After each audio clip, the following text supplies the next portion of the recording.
Welcome back to the Frozen Forum podcast. It is episode 33. And what better way to start off a podcast with the news that Ivan Demidov is not even just coming, apparently has landed. Not only has landed, is apparently selected the number 93 to wear. We have all of the best updates on him. This is the Welcome to the Demidov Show episode. Nathan, we got him. He's here. What the hell just happened? It was all aboard the lane train last week, and now we got Demidov too. Gosh, we got 10 years, hopefully 10 years of exciting hockey in Habs land, bro. 10 years, we got, I don't think it's going to stop. Like, come on, are you kidding? This kid, what? Ovi is what, 40 right now? Demidov is what, 19? We got 21 years, man. Like this is the next like 2 decades of our lives are like set right now. What a time, baby. What a time to be a Habs fan. And I mean, hey, I know I said some crazy stuff about Lane Hutson's contract last week or 2 weeks ago. He's worth it. He's worth that 10 mil. He's worth that 10 mil, bro. I'm telling you, I pay him 11. I still pay him 11. Like God, this kid is okay. By the odds, by everything else, the Calder has been decided. I don't wonder if he doesn't get some Norris votes, because like what he's doing is incredible. And if you think about it, right, if you really take a step back, what's changed on this Habs team since last year? Lane Hutson and Ivan Demidov. Demidov's not here yet, right? So the only thing that's changed is Suzuki, Caulfield, Slavkovsky got a year older, right? A year closer to their primes, as you will. And Lane Hutson. Like, that's it. That's the only changes to this team that we made. Yep. And we kept we went from being fifth last in the NHL. We also picked up Patrick Laine as a side note. That was also a slight boost to the team. But we go from fifth last to the NHL within 2 players, right? Patrick Laine, Lane Hutson. We're in a playoff spot. We're 8 points up.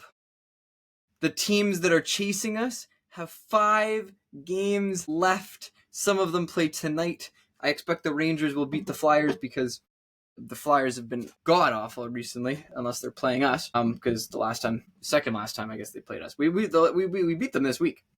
Right? We beat them this week, but then, the game before that, they beat us. Game before that, they beat us. Demidov, I still can't get over this, Nathan. Like the number of reports that I read that said there's no way he's coming, that said that the Russians are going to, want to keep him and they don't want to play nice. They don't want to do whatever. Kent Hughes deserves some sort of statue outside the Bell Center, because this guy's pulling strings left, right, and center, building this team up quickly. I heard a rumor. I thought this was pretty funny, but I heard a rumor that Jeff Molson was the one who was talking to top Canadian officials in order to get Demidov's approval to get into the country. I'm just saying, if Mark Carney, our current prime minister, had anything to do with whatever, I would be shouting from the rooftops if I was Mark Carney. Hey, look, I got Demidov to the Habs. You win Quebec. That's it. The Liberals sweep every single riding in Quebec. That's all you got to say, is I helped get Demidov here faster. All he's got to do. And now Carney's a favorite again to win. Again, politics aside, I'm just saying, from the hockey side, if Carney had anything to do with it, thank you, Mark Carney. If Carney didn't have anything to do with it, thank you, whoever works in the government that got the visas in order for Ivan Demidov, because I've been told that he's landed as of 3 hours ago. So we'll see him in Ottawa, hopefully. That would be... Hopefully. Man, with that, actually, before we go into anything else in the podcast, I want to go right to the Frozen Forum Flash, because I have a special version of it for you this week. Okay, let's do it. Okay. Let's get into episode 33. It is the Frozen Forum Flash. We have 10 questions for you, Nathan. Usually, we do 5 questions on the Montreal Canadiens, 5 questions on the rest of the NHL. In this episode only, we are doing 5 questions on Ivan Demidov and 5 questions on the rest of the NHL. So, are you ready? Let's do it. Let's get into it. Question number 1. We just talked about it on Friday. Ivan Demidov might be playing. You are in France. Will you be staying up Friday night if Ivan Demidov is playing against the Ottawa Senators? Might have to, because I have a 4 a.m. flight to the Canary Islands, so I might have to just stay up and watch that game, go straight to the airport, sleep on the plane, you know? There you go. There you go. Yeah. That was good. I mean, like I know obviously I'll be watching because I might have an exam on Saturday, but like don't worry about the exam. Worry about the Prospect. Ivan Demidov. Ivan Demidov, man. Ivan Demidov. Okay. Question number 2 for you. He gets here. What line should he start on, and should he be placed on the first power play unit immediately? Not a first power play unit, but definitely the second line. I like the way our first line's staying. I mean, Suzuki, that's another discussion. He has been leading that first line. He's been the best player in the NHL since the Four Nations face-off, without a doubt. So I think Demidov will be on the second line, and I wouldn't throw him in the power play right away. I like the answer. We'll go with question number 3. If the Habs do clinch, should they test Ivan Demidov in the regular season at center? He's played wing most of his life. Or should they get him comfortable on someone's wing for this season and maybe test him a little bit next year in that center position? Just keep him where he's comfortable for now, especially if we're going to use him in the playoffs. I wouldn't want him trying new things. Like, I mean, we kept Cole Caulfield where he was when he came into the Habs during that playoff run, and it worked out just fine. So I think we do the same thing for Demidov. I like it. We'll go with question number 4. How many games maybe we can go before Ivan Demidov is considered better than every other forward on our team? Hey, man, I will exclude Nick Suzuki. Every other forward except Nick Suzuki, I would say he's going to get that Conn Smythe this year, that $525,000 bonus.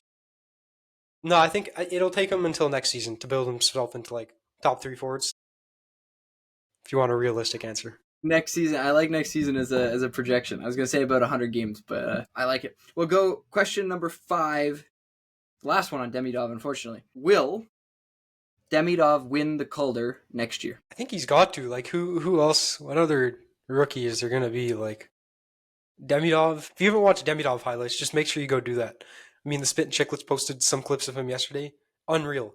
This guy's lighting up the K. He's 19. He's against just Russian tanks, and he's doing that against them. I think he'll light it up in the NHL. I think so too. I think we've got back-to-back Calder winners for and I don't think that's happened on a playoff team since I've never heard of it. So it might be a first if it happens. Going to the rest of the NHL though, the big question number 6. It's not really a question. Comments, reactions, feelings. OV 895. I just love the belly flop celebration. I mean, I thought it was very fitting. And this guy, he wound up for that shot. He was on his back foot and just whipped it around. I thought he was going to fall over, but it was just wicked shot. First against Ilya Sorokin too. So I mean, tough for him because he didn't get one of those. I don't know if you saw that, the Budweiser thing that they did. Yeah. That's a marketing campaign I've seen in years. So Sorokin didn't get one of those special beers. He got some other treats from Ovechkin, just signed stuff. So I think it was just an excellent part of NHL history, and I'm pretty glad that we got to be a part of it and watch it. Pretty glad indeed. We'll go question number 7. We'll stay on the Washington Capitals for a second. Now that Ovi has broke the record, do you think the Capitals still have enough internal motivation to push them through the playoffs? Or are they about to just fall off the face of the earth because they've now done it? I think we talked about this in an earlier episode, and I said they were going to fall off, but I changed my mind. Ovi's going to go for that. Like, they are going to be dialed for another cup. For Ovi to break Gretzky's record in 1 year and win a cup, I mean, I think that's something they all want. I don't think they're going to lose that motivation. Ovi's now chasing 900, and he's just going to keep going. So, yeah. Fair enough. He's with them, I guess. Hopefully, then maybe we don't get them in the first round if you think they're going to be so motivated. We'll go question number 8 for you. Are the Florida Panthers tanking to play the Leafs in the first round? Honestly, even if they are, it's a pretty solid strategy. I mean, you got the biggest chokers in the history of the NHL, so I would not be mad at them for doing that. So yeah, they are. They are. There you go. We will not be like Biz and put the tinfoil hats on. We'll just come out and say it. We don't have to be conspiracy theorists. We'll go into question number 9 here. Nathan, are the LA Kings the flashiest team in the NHL right now? Yeah, 100%. You saw Kemper's save the other night on the Kraken. That was disgusting. And then in the same game, Quentin Byfield tipping a puck out of midair with one hand and then putting it in the net with one hand. Just disgusting. Well, it should have been a penalty, and that's probably, but it was still pretty cool to watch. I mean, the LA Kings, and they're just absolute merchants at home this year, so they're a threat. Merchants indeed, but they're getting it done. And I will say that Quinton Byfield goal, I'll be doing that this summer. That'll be my goal in intramural hockey. Well, I'll go question number 10 for you. Last question for you. The Vancouver Canucks became the first ever NHL team to overcome a 3-goal deficit with under a minute to play in the game. And then they went on to beat the Dallas Stars in overtime. Does Dallas actually stand a chance in the playoffs, or did this show us that they're just a bunch of frauds? No, they stand a chance. Vancouver's clawing for a playoff spot too right now, and they wanted it. Dallas didn't play on their heels like they should have, and Vancouver wanted it. So that's what happened at the end of the day. Vancouver got the job done. Got the job done. There you go. There's your Frozen Forum Flash this week. 10 questions. I hope you liked my Demidov questions. Yes, loved them. Yeah, this kid. I won't lie. Nathan, for the first time in a very long time, you saw news about the Habs before I did. Yes. And you called me, and I won't lie, from the time that you called me and told me and I looked it up, I don't think I stopped smiling for half an hour. Like, I don't remember ever being more excited in my life. Neither did I, bro. I was so excited when I saw that, and I was like, oh boy, this guy's coming for the Ottawa game. Just ready. Just ready indeed. And it's like, I think the whole fan base, I don't know if you heard the song that they were singing on HTV, like Habs Fans TV. Yeah, you know that account, right? It was like they did it based on the ABBA song, like "Gimme, Gimme, Gimme." And it was like "Gimme, Gimme, Gimme" a Demidov right before the playoffs or something like that. It was pretty funny. Talk about though, like before we go into everything else with the podcast, we talked a bit about this. I think the last podcast, maybe the one before that, where Lane Hudson, there's a video of Lane Hudson talking to Caden Gooley about Demidov, right? And they're like, oh, like, I don't know, maybe we didn't talk about this. And there's a video, right? And basically what happens is, Hudson turns to Gooley and goes, hey, yo, Demidov scored today. And Gooley goes, oh, really? It's like the playoffs, isn't it? And Lane goes, yeah, it is. He's kind of nasty, eh? And Caden's like, yeah. So like these guys in the locker room, they know what's coming, right? And I can't help but think that like down the stretch now, last 4 games of the season, if we win 2 of them, we're guaranteed a playoff spot no matter what happens anywhere else in the NHL. I just go like, isn't this just the next level spark? Isn't this just the we've been clawing, we've been using so much energy. It's very, very, very, very difficult to go through this stretch, right? And all of a sudden you get another spark on top of the ones you already had. And now the spark is like one of the most talented forwards on your team already, right? Like, I honestly believe, Nathan, from the first moment he steps on the ice, he's the most skilled forward we have. And I know exactly We don't even have Jacob Fowler yet, which is ridiculous too. This is the whole thing, right? The future of the Habs is ridiculous, right? Like looking forward, like this is the thing that people in the rest of the NHL don't understand. Watch out. We are easily a 50-win team next year if we pick up a second line center in the offseason. Yep, I 100% agree. I also think we need another defenseman, but that's another topic. Do as well. I think we also have to get rid of one of them, but we've been talking about that all season. So yeah, that's another issue. A question for you before we go into 3 stars, because I want to hear your 3 stars. Because you always do a great job with that segment. My quick question. I had a question. It was on Suzuki. No. Let's laugh. It was on Marty St. We talk about the changes that were made to the roster and the improvements that have come over the course of the season to get the Habs here. Do you think if the Habs make the playoffs, Marty St. Louis deserves the Jack Adams Award? I'm trying to think of who else would be deserving of it. Well, obviously Washington and Winnipeg, I think, the 2 coaches that really come to mind at the moment, right? Yeah. Honestly, I think it would go to Winnipeg. Just they look so dominant right now. They've looked dominant the entire season. I mean, when the season started, they went on the heater, And we were like, are they the real deal? Are they the real deal? They've kept it going for 75, 70, whatever, 77 games now. They're the real deal. I think So Winnipeg's going to get it. Yeah. You think he deserves votes at least, though, Marty? Yeah, 100%. I mean, getting to the playoffs? Well, getting to the playoffs? We're at 97% right now. Like, it would take an utter miracle for any of these other teams to get in. And we would have to lose 4 straight to finish the season, which is possible. Have done that before. Yeah. I think it's very funny if you look at the standings right now. There are 4 teams who are all in the exact same position, who are all 8 points behind us with 5 games to play. Yeah, one of those teams is Columbus. Columbus, I don't think can do it. No, I guess it can if they win all 5 in regulation, because we own the tiebreaker. The big one is like if we win Ottawa. If we win Ottawa, are we in? If we win Ottawa, basically not only do they have to win out, every other team has to win out in regulation, because they would have to get the tiebreaker on us, right? And like the Rangers have the tiebreaker, so they wouldn't necessarily have to win out, but like at that point, then it's just like we force a game to overtime, we made the playoffs. Okay, so let's just win against Ottawa and we're in.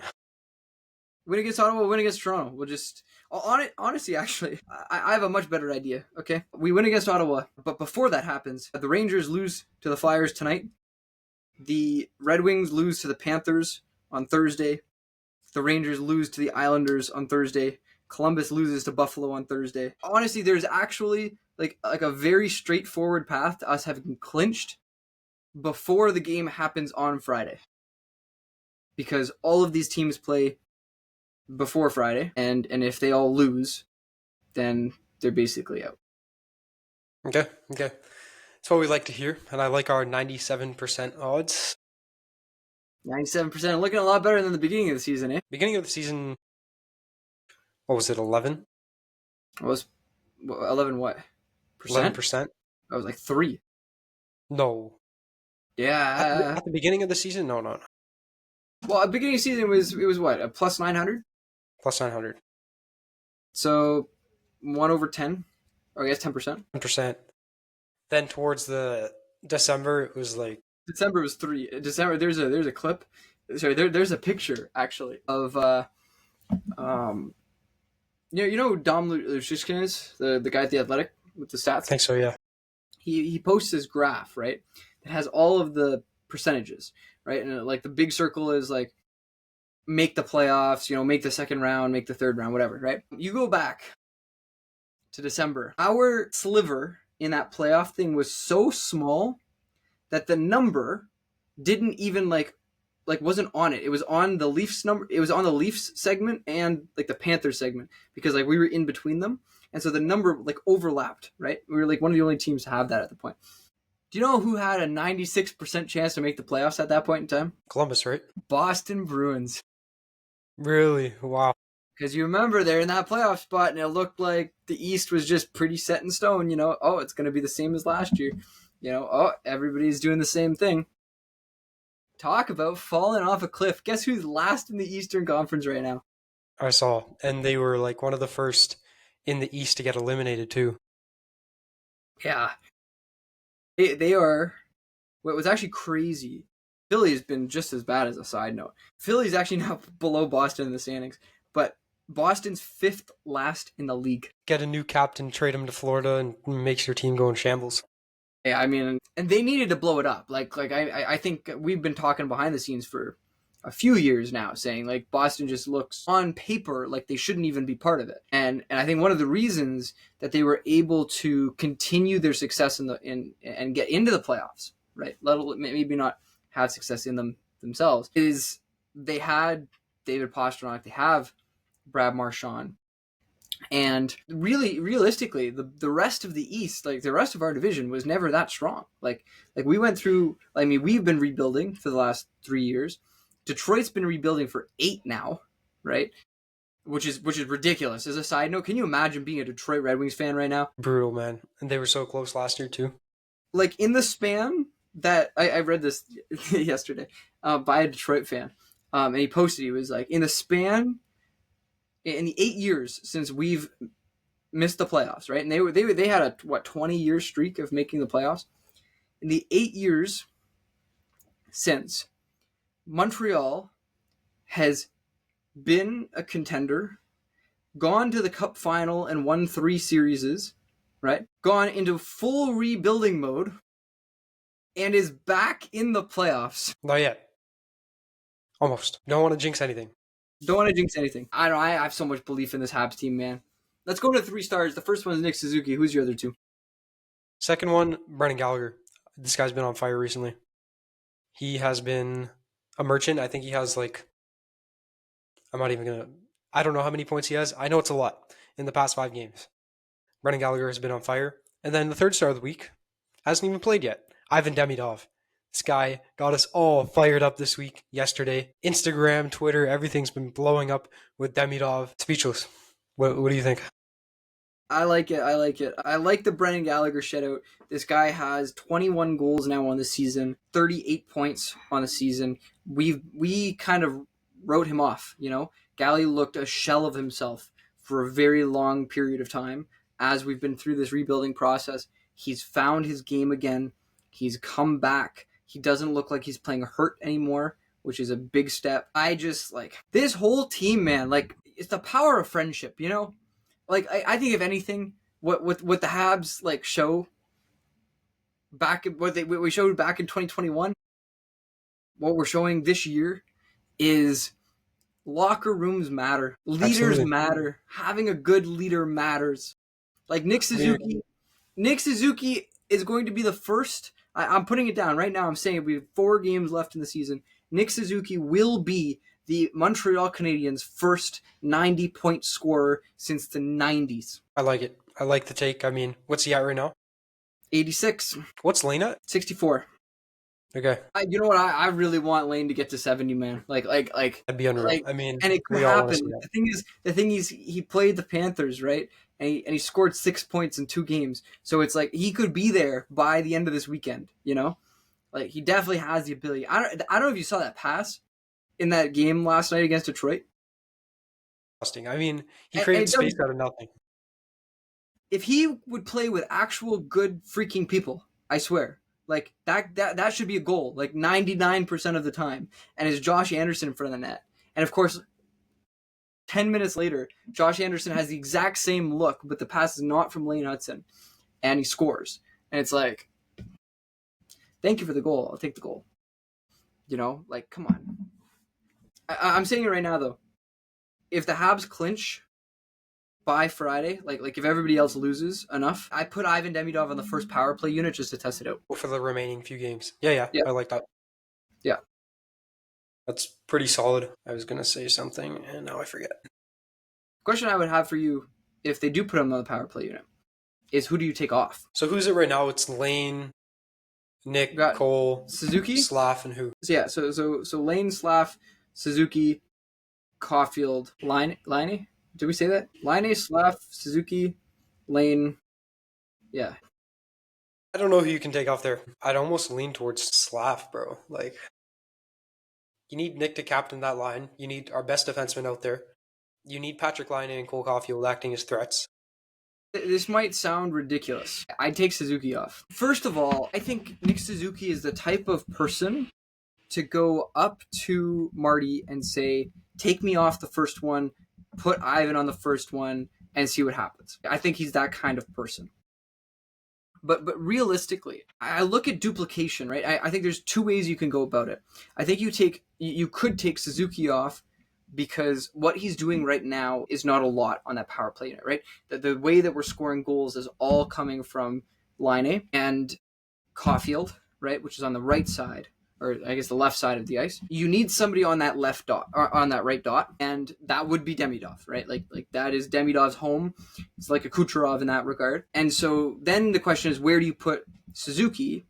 And you could put him in the bumper, but then there's nobody to go to the front of the net, right? In like what Slavkovsky's doing. And so I wonder if it's not Suzuki. If it's not Suzuki, I think it's one of Laine or Caulfield, because I think their efforts are just duplicated, right? And as much as this is the thing, I look at Laine and Caulfield and go, Yeah, Laine scored a lot of power play goals from that right side. I miss having Cole Caulfield on that left dot. Like the way that he was able to find places to be on the ice is just unmatched, you know? And Laine has a sick shot, don't get me wrong. Okay, yeah, Like, I don't hate that take. yeah, so Demidov maybe on the power play. Definitely on the second line though, right? Like, and second line, what is that? Newhook, Laine? Yeah, that's a pretty solid second line. He's definitely not going to be third or fourth. Like, just Like, don't see that happen. I don't wonder the way that they've been playing. I wonder if it's better to put him with Christian Dvorak and Brendan Gallagher. Because like I just look at Newhook. I don't think he's a second line center. And this is honestly the point where you go, you know, yeah, looking into next season, we can pick up a second line center in the off season. That's probably priority number one for Mr. Ken Hughes. I wish we had one now. Yeah, I get you. I mean, The greatest thing when Caulfield came in, right before that playoff stretch, we had Suzuki. Like our first line was Dano, Tatar, and Gallagher. But Suzuki was there, and he didn't really have wingers, and Cole Caulfield was just his magic solution. And all of a sudden, like with Cole Caulfield and Tyler Toffoli, that line just popped off. Right? Maybe that happens here, and that's why I asked you if they should should try him at center, because there's talks that they want him potentially to try center, because he has the play driving capacity that a lot of other players don't have. Like Alex Newhook does not drive play, right? He's great at skating end to end. He's very, very, very fast. He reminds me, to be honest, a lot of Josh Anderson, because Josh Anderson does the same thing. He skates very fast end to end, but the actual driving of play is not happening. The defensive awareness is not happening. Demidov had some of the best defensive numbers a 19-year-old has had as an offensive forward. You know, like I remember looking at his advanced stats and stuff, and like comparing him to Michkov. Like the defense is just so much better, right? So I don't wonder if they don't try him at center. right. Yeah, I mean, it would be ideal if can clinch real quick here and then just test them out in a few different places. Yes, that would be ideal. I think they're going to be able to get that chance. I hope they'll be able to get that chance. We beat Ottawa, and all of these teams lose this week. Like it's over, right? So it's yeah, Toronto on Saturday.